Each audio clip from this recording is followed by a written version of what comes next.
আজকে গেছিলাম কি গরু ফুরবা তো তুই নাকি কিতা কিতা করলাম তা আপনারা দেখাইমু। হেই গিস আসসালামু আলাইকুম।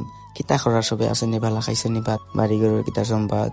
অনেকদিন পরে এলাম মেলার ডাবল নিয়া। তো আজকে অনেক ঠান্ডা পড়ছিল, তাই কই ঠান্ডা খাই, ঠান্ডা খাইলে ঠান্ডা কমবো। যেহেতু মানুষে কয় গরমের দিনও গরম খাইলে গরম কাটে, এরকম আমিও ট্রেন্ড রাখলাম ঠান্ডা দিনও ঠান্ডা খাইলে ঠান্ডা কাটে। তারপরে আইসক্রিম আমার লাইলাম আইসক্রিম। কিতা কইতাম গাইস, আইসক্রিম দেখি আমি রীতিমতো আইসক্রিম পুরো ক্রাশ খাইলেছি। স্বাদের কথা তো আর বাদই দিলাম, যেমন স্বাদ তেমন ঠান্ডা। তাই এটার জন্য আজকে আমি ঘরে বান্দা তা উঠছে।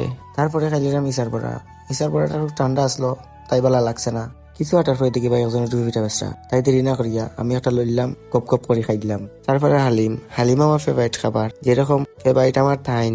একটু খুলে বলুন। কুলিয়া খাওয়ার সময় নাই, এখন হইলো নামাজ টাইম, তাই আমি দৌড়ি দৌড়ি এলাম নামাজও, যাতে নামাজ মিস না হয়। নামাজ মিস দিলে তো আর সিন্নি মিস, এটা তো আপনারা জানরা। তারপরে সিন্নিও ফাইলাম, এক মশা না দুই মশা। তারপর আস্তে আস্তে রওনা লইলাম বাড়ির দিকে, যাতে সিন্নি ঠান্ডা হয় না, ঠান্ডা হইলে তার মজা লাগতো না, এটা তো আপনারা জানরা। তারপর বাড়িতে এলাম, মশা হয়ে খাইয়ে নিলাম। তো আজকে ব্লগটা এতটুকুই, সব ভালো থাকা সুস্থ থাকা, আর নেক্সট ব্লগ লাগে ওয়েট করুকা।